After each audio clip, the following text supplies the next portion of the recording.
Good morning, everybody, and welcome to Daf Yomi. Now, I know we're on a bit of a tight timeline this morning for certain members of our Zoom collective.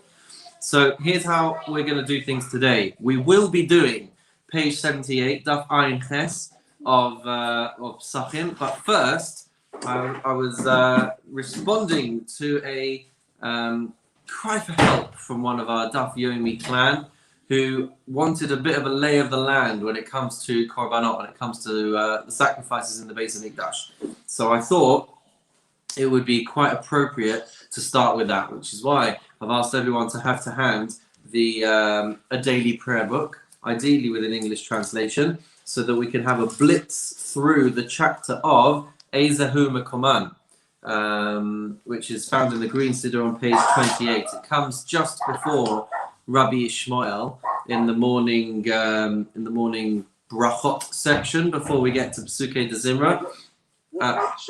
It's in the Green Siddur. It's on page 28. In the art scroll, do you need me to give you the art scroll page? No?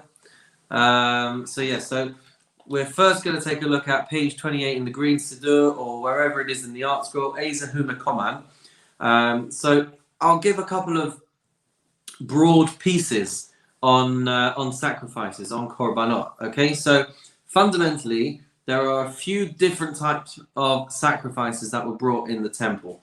You will have had things like a korban todah, a thanksgiving offering, an asham, a guilt offering, which is most likely connected to the word ashamed, right? So the asham is another type of sacrifice. You've got a shlamim, different types of shlamim, but that is a peace offering. You have an olah, which is a completely burnt up offering. Those are kind of like the four broad types, but as you see going through the chapter, there's different types after that. Now, all of these different types of sacrifices, there were four main services that you needed to do. You needed to slaughter the animal, that's called shchita. And then you needed to collect the blood that was coming from the place of shchita. You needed to collect that in a bowl of some kind. And that was called Kabbalah, receiving the blood. Okay? The blood that they needed to receive is the lifeblood. So straight away, once they've slaughtered this animal, they need to be collecting the blood to then transport, which is the third part of the process called holacha. So you have to transport the blood to the altar. And then once you're at the altar, you have to do zrika. You have to sprinkle the blood. Now, those are the four primary services involved with these korbanot. After that, depending on the type of sacrifice that it was, you'd have other stages as well. You'd have to strip out the fats and strip out the innards. You'd have to cut off the limbs and portion it up. And then different things would happen depending on what kind of sacrifice it was. Sometimes, if it was the olah, everything would be burnt up. In other sacrifices, only the fats and the innards would be burnt up. Maybe it would be the limbs as well. And then there'd be pieces that get given out to the kohanim, usually. And sometimes there were sacrifices where the owner, where the person bringing the sacrifice would get some of those portions. And then in addition to that, there'd be different rules. Are you allowed to only eat it in the confines of the Beis Hamikdash? Are you allowed to take the pieces away with you? So all of these different rules, they apply to different sacrifices. So the chapter of Ezehu Mekoman helps us to kind of, lay out some of these things for us. So the first Mishnah in Ezehu Mekoman, and we could go through all of this in the Hebrew and whatever, but let's Rabbi, just... before you start that, and following on from David's question last week, on Monday night, on the Torah for Everyone course that I'm doing, in the book, and I don't know if you've seen the book, Rabbi, on pages 70 and 71, there is basically a whole idiot's guide to Oh, wow. korbanot. Well, I actually asked Robertson Jackson to get me a copy, so I will be having a copy in my hands, hopefully, at some point this week. But that's amazing. So, David, if Nikki's got her copy lying about, then very worthwhile checking that out. we'll have a bit. Thank you, Stephen. That's good. That's amazing. That's amazing help. Thank you. I'll try and photocopy it and send you an email. Oh, don't say that. Rabbi Zaram could be listening on YouTube, and then we'll get into all kinds of trouble. Rabbi Zaram, if you're listening to this, we would never infringe any of your copyright rules. So that's really very helpful. Thank you very much indeed. And the world of sacrifices is a very is a world in which idiot guides would be very, very helpful. Let's just put it like that, because there's a lot of details and a lot of things to balance and a lot of things to remember. So there's two different types of sacrifices. There's Kodshei Kodshim, which is like Holy of Holies sacrifices. Nothing to do with the actual Holy of Holies, but there's two different types of levels. There's a more severe type of sacrifice, and then there's the Kodshim Kalim. There's the more light sacrifices. So the beginning of this chapter of Mishnayot, which by the way, it's from Masechet Zvachim, and the reason we put it into the daily davening is because I believe it's the only chapter in the whole of Shas that has no arguments in it. So there's two important reasons why it's good to put it in here. Number one, because it doesn't have any arguments, it means that you don't need to kind of learn in such great depth to kind of balance what all of the different opinions are. So for davening, it's quite a good Mishnah to have in there. So we're fulfilling the mitzvah of studying Torah, right? And don't forget, we've just said the brachot on learning Torah, and so now we're actually learning Torah in our davening. It's got no arguments in it, so you don't have to sit there and balance everything in your head. And it's all about korbanot, it's all about sacrifices, which is what prayer is very much connected to.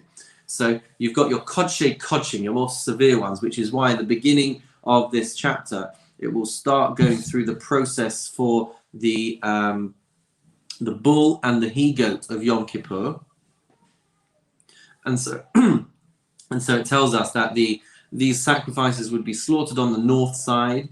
They would be received. That's what we were talking about, Kabbalah. Their blood would be received in a sacred vessel on the north side, and then it would have to be sprinkled in a very specific place. It had to be sprinkled in the Holy of Holies and against the curtain of the Holy of Holies. And then it goes on to explain how you had to do these things, otherwise your korban would be completely invalid. And then the rest of the blood would be poured out onto the outer altar.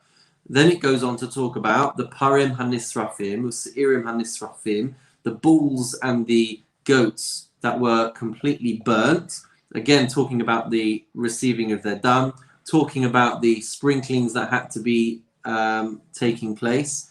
So that's the second Mishnah. The third Mishnah talks about the chatat, talks about the sin offerings, the community sin offerings, the individual sin offerings.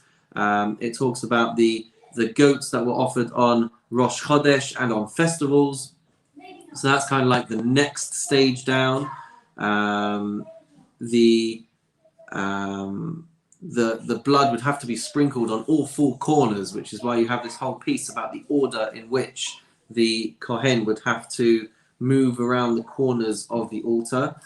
And then it says, so this one already gets eaten. So the meat was eaten within the courtyard of the Beis HaMikdash. It was only eaten by Kohanim, and you had one day and one night to be able to eat it. So that's a korban chatat, that's a sin offering. Then Mishnah 4 talks about the olah, which was completely burnt up. It was the holiest amongst the sacrifices, and but it only had 2 sprinklings as opposed to 4, and that was completely burnt up in the Mizbeach. Then it talks about in Mishnah 5, we're talking about a different type of sacrifice. We're still in the world of Kodshei Kodshim, in these higher level sacrifices, but we're talking about the peace offerings, and the community peace offerings, the community shlamim, and the guilt offerings, the asham. So it talks about the different types of guilt offerings. You had one that was brought in instances of robbery. If someone claimed you owe him money, you swear you don't, and then you admit that you swore falsely.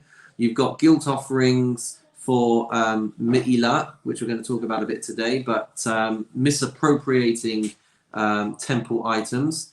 You've got the Asham for the Shifcha Charufa, which is a non-Jew who is half slave, half free, who becomes betrothed. You've got an Asham Nazir, the Asham that was brought by a Nazarite who had become impure and was looking to reset his Nazarism. You've got the Asham of a Metzora, of a leper. You've got the Asham Talui, an Asham that was brought in a situation of doubt. We can spend a lot of time talking about all of these things, but the point is that these are the different categories, and they would all receive the same treatment. They would all have the shchita, they would all have the Kabbalah, they would all have the holacha, they would all have the zrika, they would all have the sprinklings on the altar. And then these offerings, it says in Mishnah 5, they would be eaten within the confines of the Beis HaMikdash by the Kohanim, and you would have one day and one night to be able to eat them. It talks in Mishnah 6 about the Thanksgiving offerings and the ram of a Nazir. And these are a little bit less now. It's moving into Kodshim Kalim, the lighter ones. So it actually talks about how you can do the slaughter and the Kabbalah. You can do that anywhere in the Azar rather than in a very specific place. So, the more you go through this, the more it will hopefully make sense that we're talking about the different areas that you can do these different things. With the Korban Todah, for example, Thanksgiving offering, there were 40 loaves of bread that were brought along with it. With the ram of the Nazir, there are 20 loaves of bread. So with all of these different things, there are different components going on, but they all share the same four principal methods of service. The slaughtering, the receiving of the blood, the transporting of that blood to the altar, and then the sprinkling of the blood. So in Mishnah 6, the parts that get given could be given to... so the meat would be eaten anywhere in Jerusalem, not just inside the Beis HaMikdash. And you could have that day and the night. So you have a day and a night to eat it, and that's the Korban Todah. The Shlamim is one level down, could be slaughtered anywhere. It had 2 sprinklings on the corners of the altar, and it would be eaten anywhere in Jerusalem. But for this one, you had 2 days and 1 night to be able to eat them. And then finally, the last Mishnah talks about the firstborn animals, the Maaser, the 1 out of every 10 animals, and the Korban Pesach. Finally. And that's in terms of the levels of sanctity, that's the lowest level of sanctity. So you could slaughter it anywhere in the temple. They required a very specific type of sprinkling, only 1 sprinkle, which, as we know from talking about the Korban Pesach, was done at the bottom of the Mizbeach, at the bottom of the altar. And then with regards to the Korban Pesach, all right, it talks about the other ones, but you'll see that for yourself. The Korban Pesach would have to be eaten that night until midnight. And it could only be eaten by those who were appointed to it, and it could only be eaten if it had been roasted. So that's a very sweeping overview of different Korbanot. So we've said that there are Kodshe Kodshim, a more severe sanctity, and Kodshim Kalim, a more light sanctity. We've tried to understand a little bit of who falls into which category, and the more severe the sacrifice is, the more specific the process has to be, and that will cover things like where it has to be slaughtered, where the blood has to be collected, how many corners of the altar it has to be sprinkled on. But the point is that you need to have those 4 very important parts to the process. Okay, so with that in mind, let's have a little look now at today's daf. Do we have any questions before we move on? Thank you for that. The only question I have, Rabbi, is on the burnt offering, from what I can see, it includes a turtle, dove, or pigeon. Yeah. Okay. And in my mind, these aren't, I don't know, sort of kosher to be consumed. We don't really consume these nowadays. You are right. But there could be many species that are fundamentally kosher but have fallen out of consumption. We don't have the Masorah, or the tradition to eat these things anymore. So fundamentally, they could be kosher birds, but we just don't necessarily have the tradition of continuing to consume them, continuing to provide them to our local delicatessens and butchers. But yeah, I mean, this is one of the things I was mentioning before. There were subsidiary elements to some of these sacrifices, which we haven't exactly gone into all of the detail of. But that's why it pays to do the Torah in a nutshell course with Rabbi and Jacqueline, or to tune in a few weeks' time to our Mishnayot Shir, where we're going to start the Seder of sacrifices. So pays to tune in and to get as much more wider knowledge as you can. All right, we are running out of time for some people, so we'll do our best. If anyone needs to drop off, then they can feel free to do so. And if anyone wants me to stop, then just mention it, and we'll see what we can do. Okay, so yesterday's stuff, Daf Ayin Zayin 77. We started a new sugya. We started a new Mishnah. We've been talking about 5 different types of sacrifices that could be brought if everybody is tameh, if everybody is impure. So we listed those, and there was a bit of a sugya yesterday talking about them. They were the korban omer, the omer offering that was brought on the second day Pesach, shtei halechem brought on Shavuot, lechem apanim, the bread that was brought every week, the sholmei tzibur, the public shlamim, and the goats of Rosh Chodesh. So all of these things, if the majority of the population were in a state of impurity, they could still be brought. They wouldn't be eaten, but they could still be brought. And then the Mishnah finished off by saying, if a korban Pesach was brought at a time when the whole, or at least half the population is ritually impure, then it can still be eaten, even if people are impure. The reason is that the whole reason for bringing it is that the Korban Pesach gets eaten.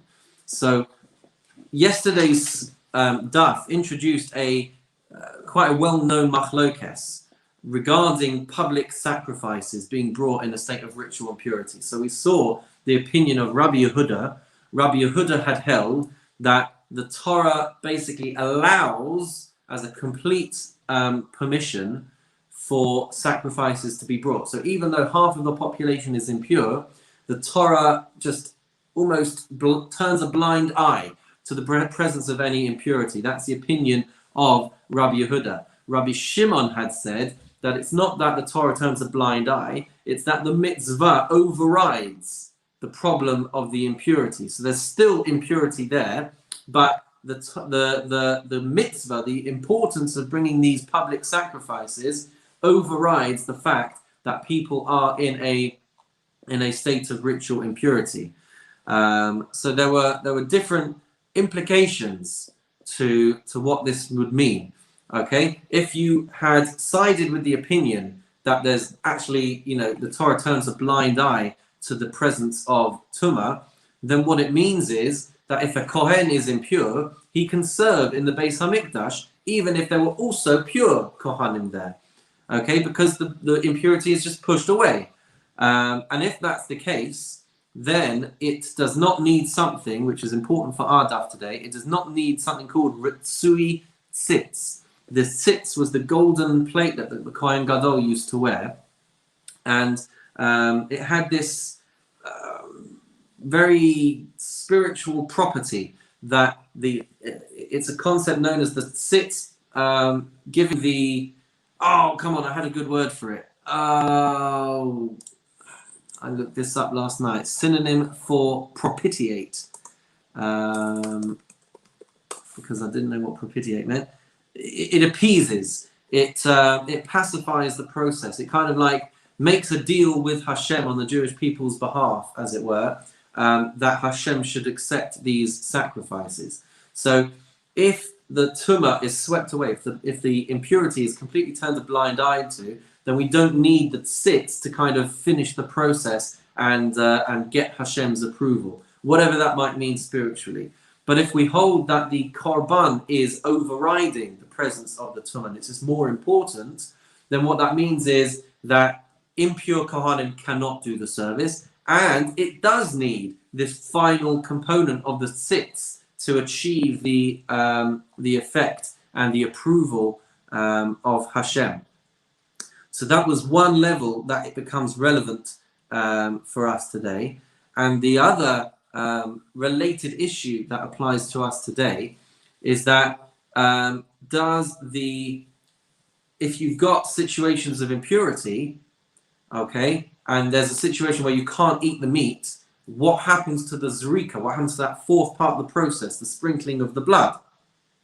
So if things are impure, and so we can't do the zrika, are we allowed to still eat the meat? And that was also in Machlokes. So Rabbi Yehoshua had said, if you can't process the meat because it was disqualified, because it was impure, because it got lost, then you can't do the zrika.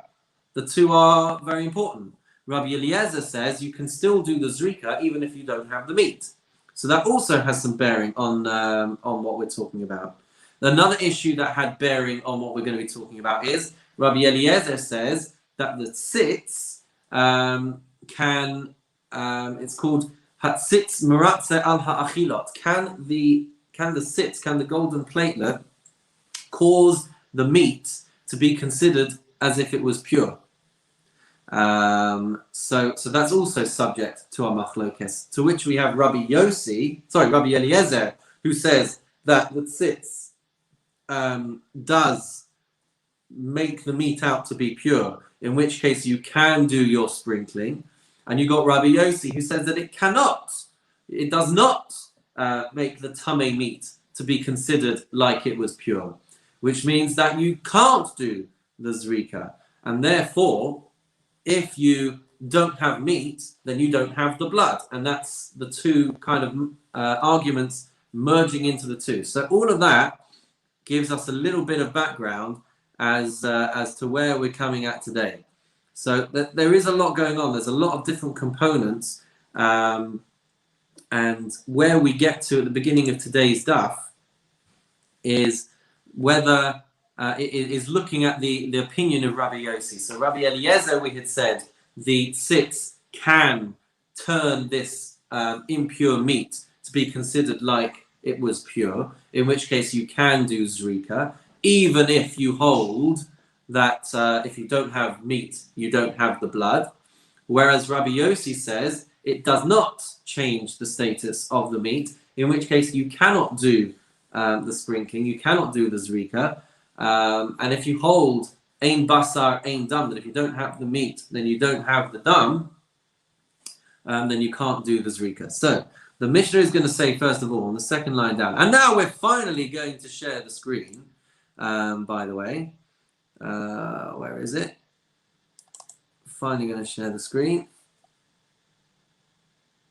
Sorry, everyone.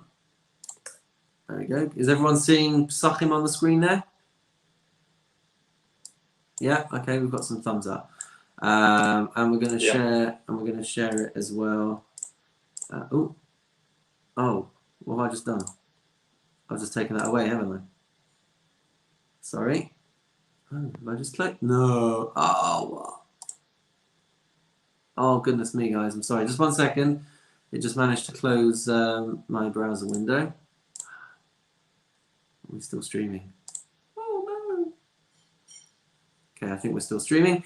Sorry, everyone. Let me just get that back. Joys of technology. And where's it gone? No. That's not. Oh, God. Goodness me, everyone. What are we playing at? There it is. Okay, so we're a couple of lines down on page 78a. 24 minutes into the shir, we're finally starting today's stuff. We'll try and go through it as quickly as we can. So the Gemara asks, Nema masnisin delok Rabbi Yossi. Maybe our Mishnah is not in accordance with Rabbi Yossi. Our Mishnah had been talking about whether you can eat things in a state of ritual impurity, whether the sacrifices can still work if it's in a case of ritual impurity. So we want to say at this point that this is not in accordance with the opinion of Rabbi Yossi. Why are we going to say that? Tanya, because there's a brisa. Rabbi Eliezer Omer, quoting the machlokes that we were just talking about, Hatzitz maratze al achilos. that the sits, the front plates, that can turn meat which is impure into meat which is pure. Rabbi Yossi Omer, Ein hatzitz meratzeh al achilos, that it doesn't achieve this thing. So in Hashem's eyes, it's not turning the meat from impure into pure. Kasal kadaitach. So what we are trying to say or pose as the logic, mitka'ama Rabbi Yossi ein hatzitz meratzeh al achilos. So since Rabbi Yossi has this opinion that the front plate is not going to change the status in God's eyes, Rabbi Yehoshua svarale da'ama ba'inan tarti. So we're going to say that Rabbi Yossi is holding in accordance with Rabbi Yehoshua, who said that we require both the blood and the meat to be valid. And if it's not valid, then it's not going to be a valid korban, and it doesn't matter what the sitz is able to do. It's not going to work. So the Gemara says, Neima hashta masnisin delok Rabbi Yossi. So the Gemara asked, let us now say that the Mishnah is not in accordance with the opinion of Rabbi Yossi, to which the Gemara says, no, lo, Rabbi Yossi ka Rabbi Eliezer sevirale. Actually, Rabbi Yossi can be consistent with the opinion of Rabbi Eliezer, the Amar Dam afal pi she'ein basar, who held, Rabbi Eliezer had held that blood can still be accepted even though there is no meat. To which the Gemara asks, Ihachi, if that's the case, Lemai hilchasa ein hatzitz meratzeh al achilos. If that's the case, then why was there even this halacha that Rabbi Yossi was saying that the sitz does not appease for the things that are for the portions that are supposed to be eaten, changing it from impure to pure? Why would that even be a relevant thing here if actually we're saying that the korban, the sacrifice, can be processed? Ulatamech Rabbi Eliezer, the Amar hatzitz meratzeh, and according to you, Rabbi Eliezer, who said that the tzitz does appease, that it does change the status, Kevan de Amar Dam, afal pi she'ein basar, hatzitz meratzeh al achilas l'mai hilchasa.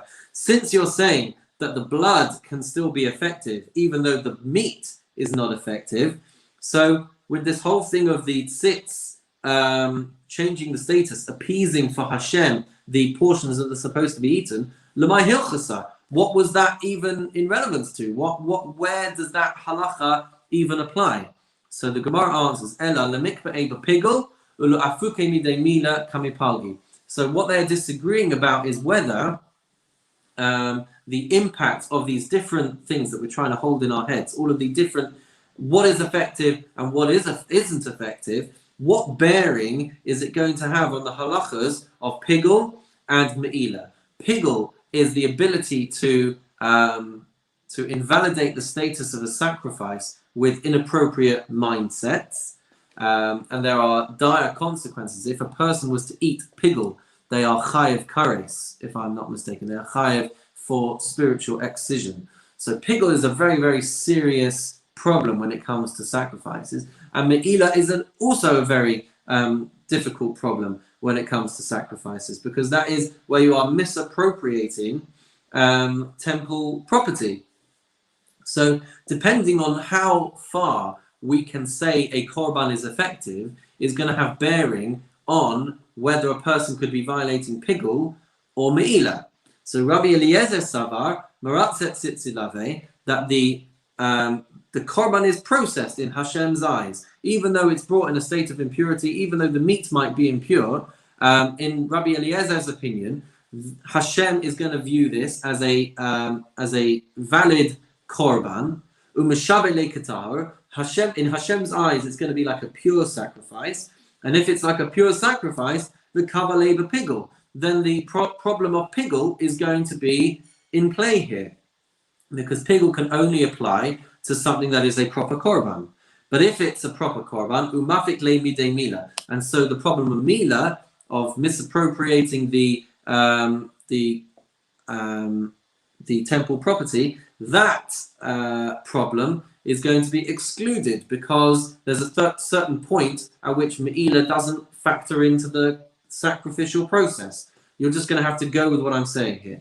Rabbi Yossi Savar, Rabbi Yossi says, Lo baratzet sitzilave, that Hashem is not going to view this as pure. V'lo b'shavele katahor, in Hashem's eyes, it's not going to be like a sacrifice that was brought in purity. V'lo kavalei pigul. And as a result of that, pigul is not going to come into play. V'lo mapik leimi de mila. But the misappropriation is still going to be a problem. So depending on what you hold, who you are, what all the different plates that you're trying to keep spinning over here, those are the implications that it's going to have. Maskif lama Rav Mari. So Rav Mari comes along with an objection. Nehi nami de Rabbi Yossi sapa Rabbi Eliezer. Let's say that Rabbi Yossi does agree with the opinion of Rabbi Eliezer that the tzitz is going to sorry, not that the tzitz, but that Rabbi Eliezer will accept the blood even if the meat is out of play. So the Gemara says Bishlama zavachim ikadam. So this works with regards to sacrifices because there's the blood and there's the meat, and at least the blood is still in play. Omer nami ikakomet. With the omer, the offering of barley, which is brought on second day Pesach. So ikakomet, at least you've got the kamitza, the grabbing, the handful of flour, which is one of the important parts of that process. At least you still got that. Lechem apanim nami ikabazichim. At least with the weekly showbread, at least with the weekly loaves of bread that we'll put in the base of mikdash. So at least you have your frankincense. At least that's there. But what about the shtei halechem, the 2 loaves of bread brought at Shavuot? What is there to say? They all get completely eaten. Nothing is brought on the Mizbeach. So how are they able to be brought in a state of ritual impurity? And if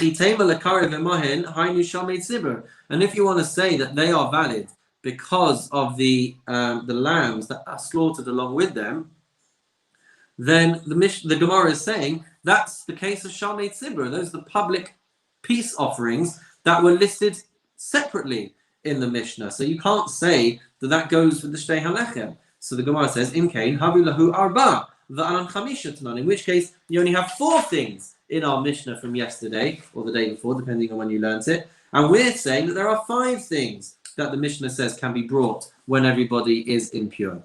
So Ela Kasava Rabbi Yossi, Tuma Hutra B'tzibah. So that's why we have to say instead that Rabbi Yossi holds that the Tumah is swept away. It is considered as if it's not even there.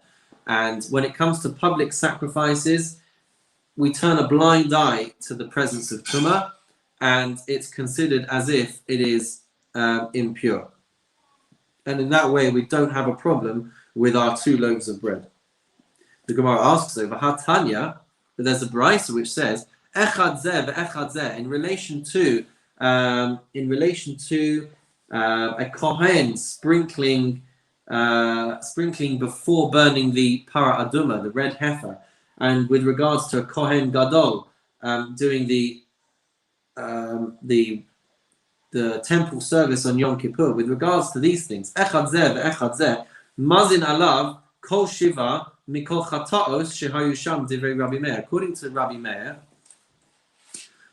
to Rabbi Meir, both of these kohanim in these situations, you're going to sprinkle water on him as a purification process for all of the 7 days in the lead up to their purification, according to Rabbi Meir. And Rabbi Yossi Omer, Ein mazin alav ela shlishi v'shvi bilvad. And according to Rabbi Yossi, he's saying that the guy is going to have, as part of his purification process, is going to be sprinkled on the 3rd day and the 7th day. But here's why it's relevant. V'isal kadaita, and I know you've already reached this question, guys. V'isal kadaita kasava Rabbi Yossi tuma hutra b'tzibah. But if you want to say that Rabbi Yossi has the opinion that we turn a blind eye to the ritual impurity, lama li hazar klal, then why would you need these sprinklings at all to go through the purification process? Because you could just turn a blind eye. So that can't be. So if that's his opinion, then that's a big contradiction to everything that we've been saying. Obviously, Rabbi Yossi doesn't hold that we turn a blind eye. And if he doesn't turn a blind eye, then that means that our Mishnah can't be in accordance with Rabbi Yossi. So rather, the Gemara says that we return to our first point of logic, that this Mishnah could not have been the opinion of Rabbi Yossi, because otherwise the contradictions are just too obvious. Amalei Rav Papa la Abaye. Rav Papa said to Abaye, Rabbi Yossi shtara mazachi lebeitrehu. Yeah. So the problem is that what seems to be going on, I mean, the phraseology here is symbolic of the point that it's trying to make. So the words say that Rabbi Yossi is like a document who is awarding something to both parties. Even though the two parties are arguing with each other, he seems to be making both of them winners. Meaning that what we're seeing in the world of Rabbi Yossi is that everything is just contradicting each other. Tanya, as it says in the Brisa, Amar Rabbi Yossi, Ro'eh ani es divrei Rabbi Eliezer b'zvachim, v'divrei Rabbi Yehoshua b'zvachim. Rabbi Yossi seems to see Rabbi Eliezer and Rabbi Yehoshua as both being correct in the world of sacrifices, even though they are arguing with each other. V'divrei Rabbi Eliezer b'menachos, v'divrei Rabbi Yehoshua b'menachos. And he's also seen to be holding that they are both correct with regards to menachos, which are the subsidiary meal offerings, the flour that would have been brought along with these sacrifices. So how could this possibly be that Rabbi Yossi is just basically saying that everyone's correct? Divrei Rabbi Eliezer b'zvachim, shahaya omer dam af al pi she'ein basar. Rabbi Eliezer had held with regards to sacrifices that the blood will work even if you don't have the meat. Divrei Rabbi Yehoshua b'zvachim, shahaya omer im ein dam ein basar, im ein basar ein dam. And Rabbi Yehoshua had held, if you don't have blood, you don't have the meat. And if you don't have the meat, you don't have the blood. And yet what we're seeing is that sometimes Rabbi Yehoshua's opinion takes us down one line of reasoning, and sometimes his opinions take us down another line of reasoning. So everyone's a winner, and that can't be. Divrei Rabbi Eliezer b'menachos shehaya omer kometz af al pi she'ein shirayim. Rabbi Eliezer, with regards to the flour offerings, he holds that the komitza, the scooping up of the flour, that can be effective even if you don't have the rest of it. So even if everything else of the mincha was out of play, was disqualified or lost or whatever it would be, the komitza will still be effective. V'divrei Rabbi Yehoshua b'menachos shehaya omer im ein sham shirayim ein kometz, im ein kometz ein shirayim. That if you don't have the komitza, then you don't have the rest of the mincha. And if you don't have the rest of the mincha, then you don't have the komitza. Nothing works. And yet we see, again, that Rabbi Yossi's line of reasoning sometimes leads us down that path, and it sometimes leads us down that path. So it's all a big mishmash, and it's all very contradictory. Says the Gemara, Amalei mistavra ka'amar. So Abai said back to him that he's not trying to show his psak, he's just trying to show the logic. He's just trying to talk through what is reasonable. Ki kai bezvachim amar mistavra ki heichi te pligi bezvachim pligi name bebenachos. What he was trying to say was as follows. When he was talking about the korbanot, he was saying that it is logical, it is reasonable that in the same way that these two individuals have an argument over the sacrifices, so they're also going to have an argument about the menachos. So he's not trying to necessarily state an opinion, he's just trying to identify that if they argue in one area, these two rabbis, Rabbi Eliezer and Rabbi Yehoshua, if they argue in one area, they're going to argue in another area as well. And Kai b'menachos, when he was learning menachos, when he was involved in the study of the mincha offerings, Omar, he would say, Mistavra ki heichi debliki b'menachos pligi nami b'bezvachim. That if Rabbi Eliezer and Rabbi Yehoshua are arguing about the mincha, then they're also just as likely going to be arguing about the sacrifices as well. So Amalei, so he said, who's he? Rav Papa. Okay, good. Rav Papa says back to Abai, Hatenach ki kai bezvachim amar. So I can understand that that's logical. That makes sense when they're talking about the sacrifices. Why is it logical? Mistavra ki heichi de pligi bezvachim pligi nami b'menachos. It makes sense that he can say that if they're arguing about sacrifices, they're also arguing about the mincha. Why? Te'ika kurai ki kasivi Bizvachim kasivi. When is the verses on which they would be disagreeing about? What are they said in relation to? They're said in relation to the sacrifices. They're not said in relation to the menachos. So if they were arguing on the verses to do with sacrifices, then logically you would say they're arguing about the menachos as well. Ella, however, kikai b'menachos v'amar mistavra ki heichi tepligi b'menachos pligi nami b'zvachim.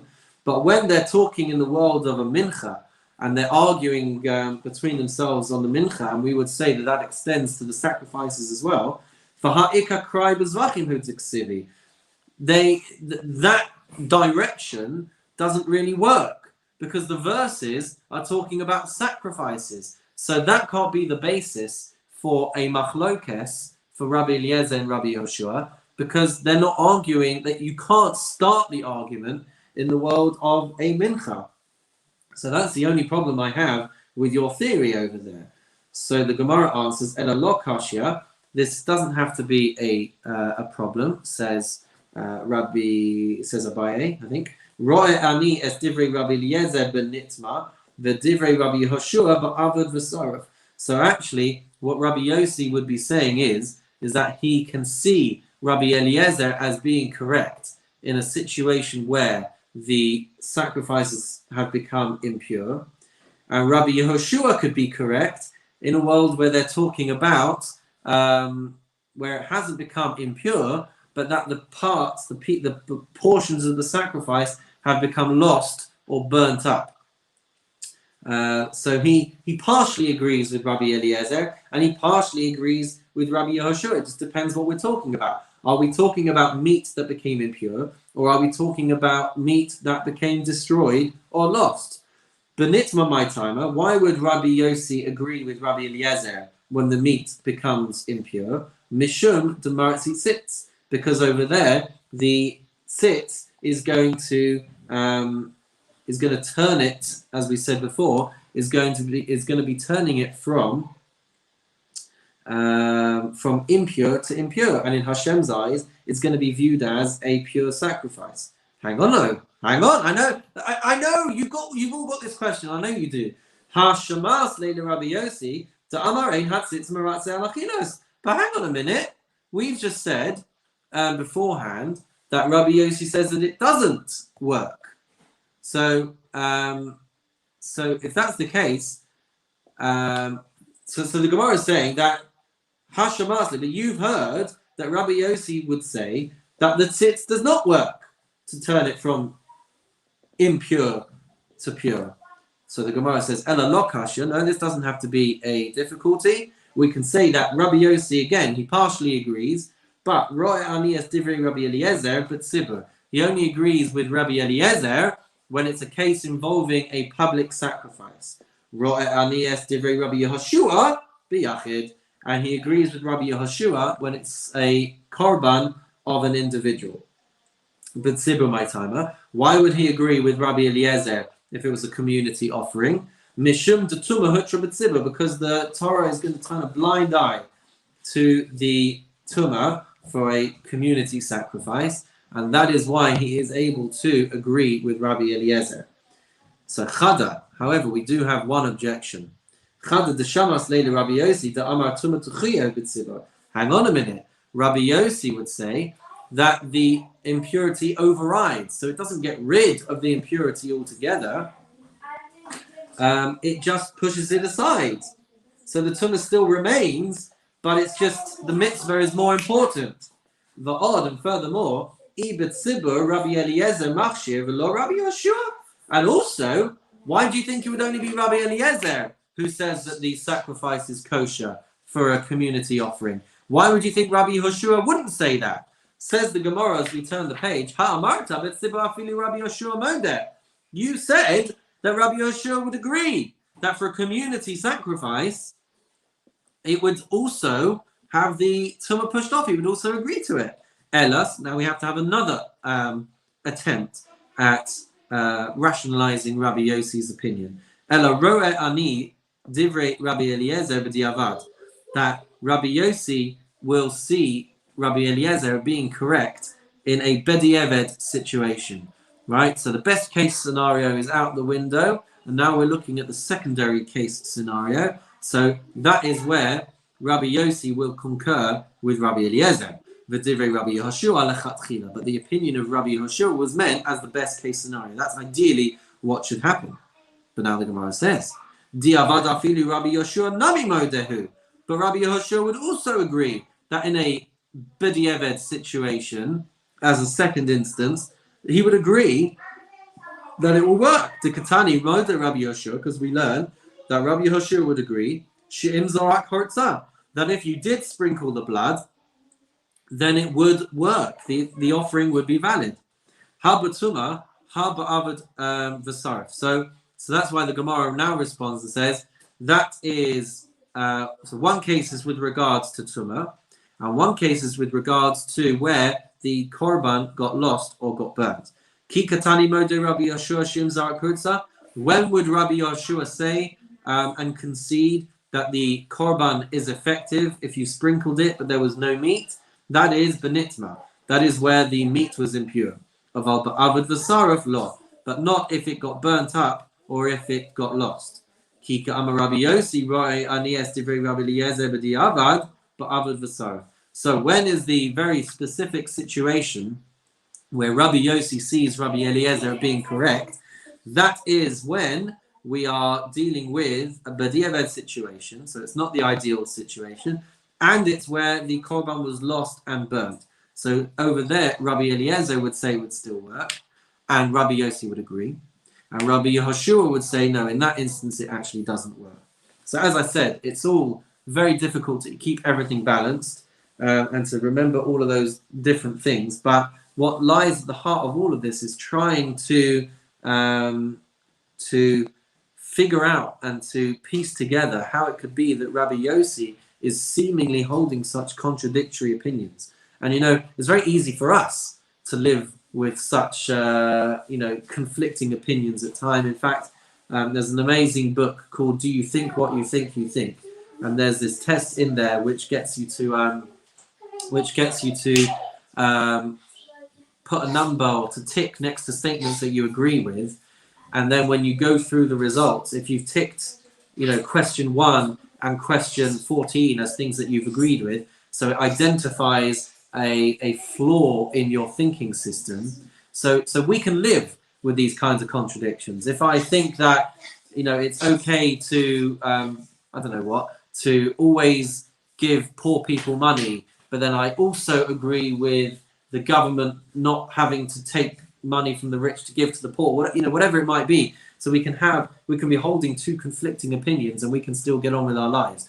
But in the world of the Gemara, if you've got somebody of the stature of Rabbi Yossi who seems to have such conflicting statements, you can see the lengths to which we're going to try and appease the contradictions. The time, ladies and gentlemen, is 10:23. I can understand that people might need to leave. We're 48 minutes into the class. I'll stay on here just to carry on teaching and finishing the recording. But if anyone does need to drop off, then I completely understand, and do feel free to do so. So I'm going to go on. Thank you very much. Yeah. Have a great day, everyone. I'm going to carry on just talking to myself as I do anyway, and I'll carry on teaching the daf. So we move on to a new Mishnah. Says the Mishnah, Nitma basar v'chelev kayam. What if you've got a situation where the meat of the korban has become impure, the fats are still pure? So with regards to the different processes of the korban, you could in theory still bring the fats even if the meat has become impure. So the Gemara says, the Mishnah says, Eino zoreket adam. The first position in the Mishnah is actually the zrika should not be done. And the reason for that is because, as we said, the four primary services, the slaughtering, the receiving of the blood, the transferring of the blood, and the sprinkling of the blood, that is all with regards to the meat. The chelev, the fats, that would be the next part of the process. And the whole thing is supposed to be in a state of purity. And we're supposed to be getting to a point where we can now consume the meat. But what happens if the meat is now inconsumable or unconsumable? So you've still got your fats, but your blood isn't really achieving anything because the blood is there to activate the ability to eat the meat, right? So it's a 4-step process to now be able to eat the meat, and you're never going to be able to eat it. So should you still do the zrika? Is it going to be effective? So the first position in the Mishnah says no, it's not going to be effective. Then the Mishnah continues, Nitma achelev v'habasa kayam. If the fats became impure, so you're not going to be able to bring those onto the, you know, burn them up on the altar. You're not going to be able to do that. V'habasa kayam. But the meat is still intact, it's still in play. So the Mishnah says, Zorek Hesadam. So then you should still do zrika, because that's going to be an effective process. You're going to activate the ability to eat the meat, and it's still going to be okay. So even though you can't bring the fats, but that's not part of that 4-step process. With other sacrifices, not the Korban Pesach, that's not the halacha. With other sacrifices, if the meat becomes impure and the fats are still intact, then the Mishnah would say, Zarek Hasadam, you should still do the sprinkling.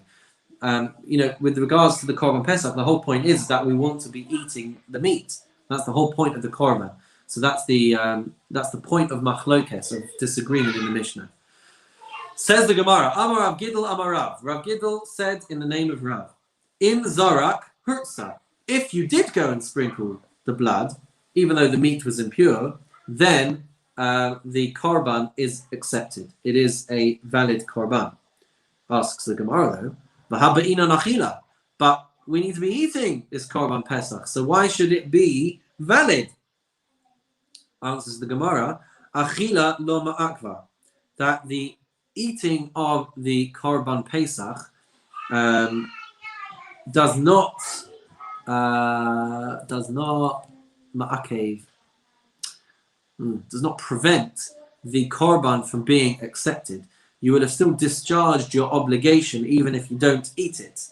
As long as you have gone through the sacrificial process, then the Gemara says you will have fulfilled the mitzvah of Korban Pesach, even though it did not ultimately get eaten. Asks the Gemara though, V'hakasiv ish lafiach lo. The verse had said that everyone's supposed to eat it, right? It said that according to every man's eating, you shall make your count for the lamb. So why would you say that eating it is not a part of the Korban Pesach? So the Gemara answers, La mitzvah. It's the preference. It's the best way of fulfilling the mitzvah is to make sure it's eaten.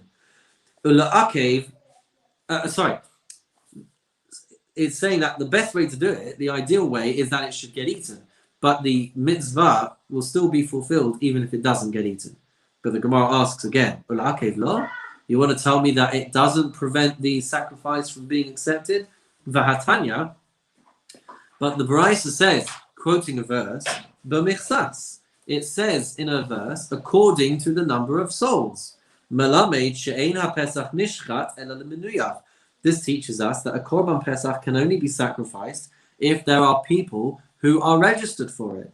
Asks the Gemara, Yachol shechato shelo lemenuyav yehei ke'over ala mitzvah v'kasher. Maybe I would think that if you slaughter it for people that are not registered for it, then it's going to consider you like someone who violates a mitzvah, but the Korban is still intact, it's still valid.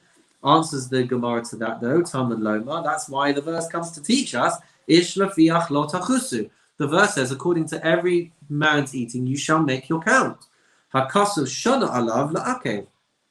So the verse is repeating this fact to tell us that the eating it of the Korban is just as important in being able to fulfill the mitzvah. The iskish ochlin lemenuyin. That it's just as important to have people who are registered for it, as important as it is to have people who are eating it. So then it is ma'akev. If you don't do the eating part, you haven't fulfilled the mitzvah of Korban Pesach. Ela Rav. So what we're going to say now is that the opinion of Rav, who said that the Korban is accepted if it doesn't get eaten, he is saying the Amar Rabbi Nassan. He is saying in accordance with the opinion of Rabbi Nassan, the Amar, because Rabbi Nassan said, Achilas Pesachim lo ma'akva. The eating of the Korban Pesach does not stop the fulfillment of the mitzvah. So if it just got shechted and you did all of that process, it would still be valid even if it doesn't get eaten. So now we need to know, now we need to know where Rabbi Nassan has said this. So that's the next question of the Gemara. Hey Rabbi Nassan, where is this statement of Rabbi Nassan that the Korban Pesach is going to be valid even if it doesn't get eaten?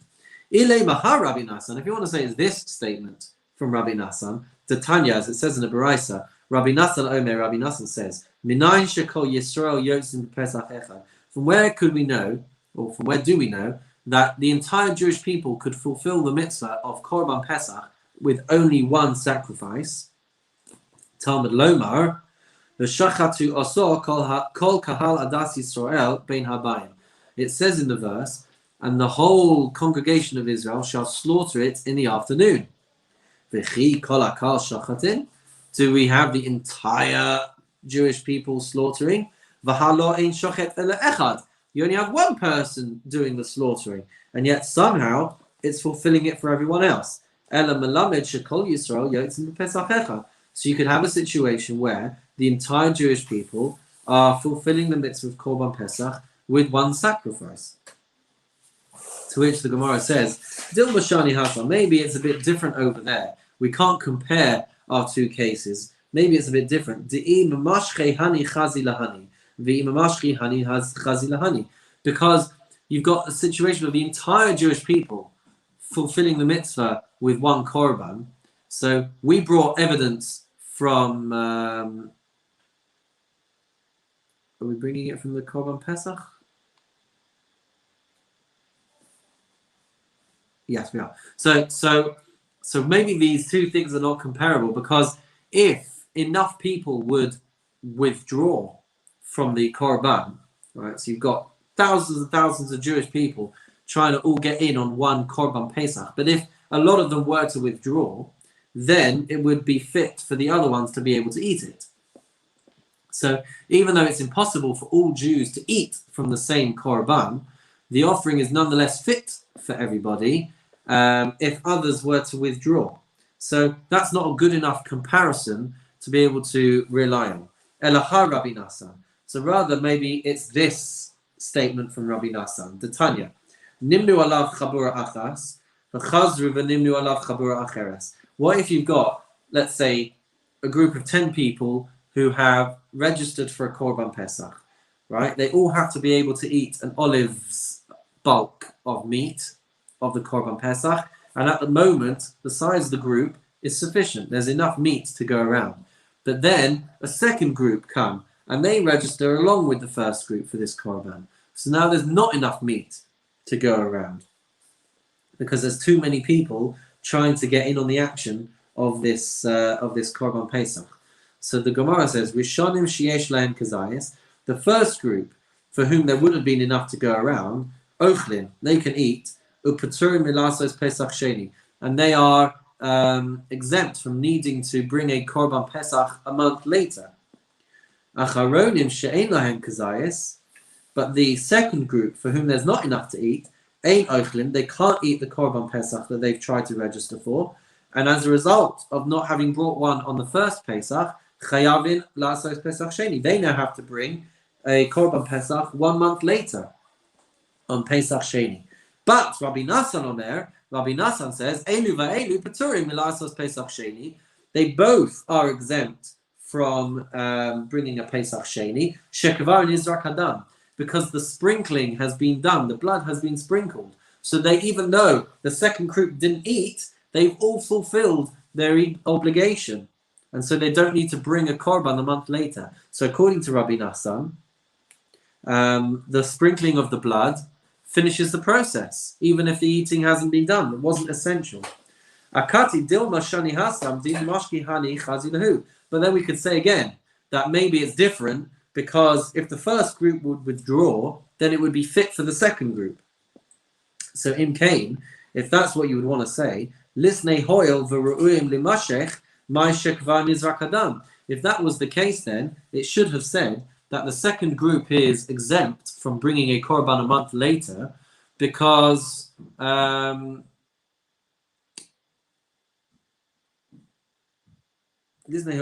since they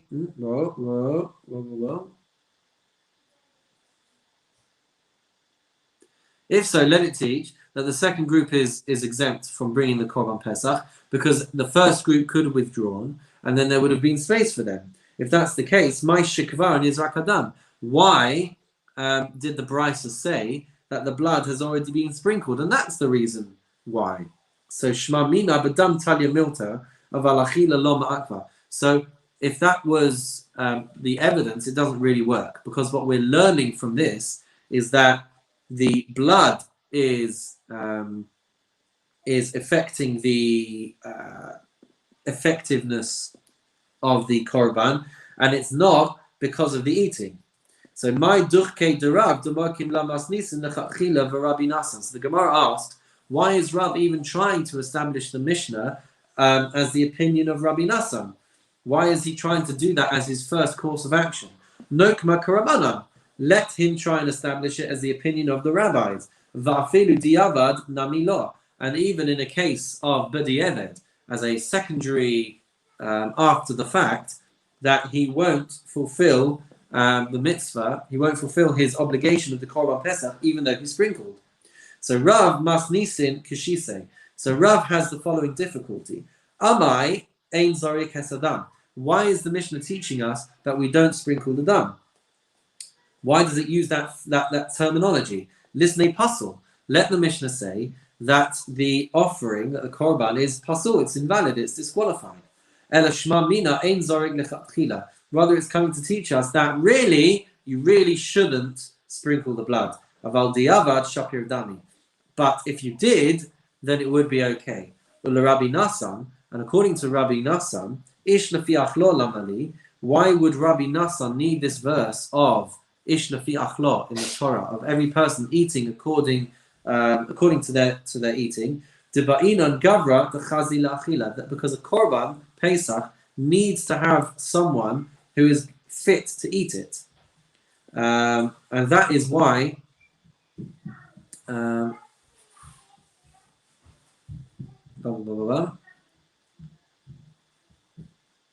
So according to Rabbi Nassan, even though you could fulfill the obligation without eating it, there has to be somebody attached to it that could eat it. Man tana laha de tana rabbanan. So based on all of this, and I'm having difficulty keeping it all together, but man tana laha de tana rabbanan, the Gemara asks, who is the Tana that taught the following brisa, the following statement? Shachatu la'ochlav v'zarko. If you slaughtered it for people who were going to eat it, v'zarko damo shelo la'ochlav. But you sprinkled the blood on behalf of people who cannot eat it. HaPesach atzmo kasher. The korban pesach itself is going to be valid, kosher. Va'adam yotzei bo yedei chavaso. And a person is going to fulfill his obligation. So the Gemara asks, Kaman, who is that the opinion of? Neino Rabbi Nassan. Let's say this is the opinion of Rabbi Nassan, v'lo Rabbanan, and it's not the opinion of Rabbanan. To which the Gemara says, Afilu tema Rabbanan. You could even say that this is the opinion of Rabbanan. Ein machasheves ochlin bezrika. The reason why you could say it's still the opinion of the rabbis is because one does not need to have the right machshava, does not need to have the right intent in mind when they do the sprinkling as to who's going to eat it. So even if you were planning for someone inappropriate to eat the meat, the sprinkling does not impede and does not disqualify the sacrifice in the event that that person had that wrongful mental headspace. So now the Gemara asks, Man tana lahad tana rabbanan. Who's the author of this statement? If a person was ill at the time of shchita, so they were not going to be fit to eat the korban pesach, and they were healthy at the time of the sprinkling, or vice versa, they were healthy at the time of the slaughter, but they were ill at the time of sprinkling. You should only be processing this Korban Pesach, slaughtering and sprinkling, if you have an individual who is healthy at the time of the Shechita until the time of the sprinkling. So you need to have both in action in order for it to be a valid Korban. So come on, who's that like? Name a Rabbanon Hiva lo Rabbi Nassan. So let's say it's like let's say it's like the rabbis, and it's not like Rabbi Nassan. But the Gemara answers to that. Afilu tema Rabbi Nassan. You could even say it's like Rabbi Nassan. Gavrat chazi la'achina ba'ina, because we need to have somebody who is fit for eating. So the Gemara asks now, Man tana lahad tana Rabbana. Who is the opinion in this Mishnah? Shachatu b'tahara. You slaughtered it in a state of purity. Va'achar kach nitmu abalim. And after that, the owners of the sacrifice became impure, and now they can't eat the sacrifice. Yizrak hadam b'tahara. So you can sprinkle the blood in purity, and the meat should not be eaten because it's in a state of impurity. So come on, the Gemara wants to know, who's that opinion? Amar Rabbi Eliezer. Rabbi Eliezer says, machlokes shnuya. It's taught as a machlokes. It's subject to dispute. Rabbi Nassan here. And this Baraisa is in accordance with the opinion of Rabbi Nassan. And Rabbi Nassan holds that eating is not essential, and you can still fulfill your mitzvah even if you can't now eat the meat. But Rabbi Yochanan says, Afilu tema Rabbanan hi. But the Rabbi Yochanan says you could even say it's the opinion of Rabbi Yochanan. It's even the opinion of the rabbis. And and what are we dealing with over here? But Sibur afilu b'tuman nami abdi. We're talking about a public sacrifice, or we're talking about where most of the public is impure. And if most of the public is impure, then you can still process the Korban Pesach even in a state of ritual impurity. So the Gemara asks, but if we're explaining that we're referring to the community sacrifice, which can be processed in a state of impurity, why can't the meat be eaten in a state of ritual impurity? We would think that it can. So the Gemara answers, Gezeira Shema Yitamu Habalim. It was a decree by the rabbis. It was a safeguard in case people would become impure. La'achazrika, after the sprinkling, V'yomer, and they would say, Ishtaked lo nitma'enu v'achanu. Last year we were not impure, and we ate. Hashtanami nechal. So now this year we're impure, and we can eat. V'lo yadid ishtaked, and they wouldn't realize that last year, Ki is derik dam ba'alim tmeim havu, that last year when they sprinkled the blood, the owners were impure, and hashta ba'alim taharin havu, and now they're actually pure. So because of that confusion, and because of the risk of eating it in a state of impurity, that is why the rabbis saw it fit to institute that safeguard. Whew, that was a tough daf, but we've reached the end, and we'll see you all next week on Daf Yomi. So have a wonderful, meaningful week, and we'll see you again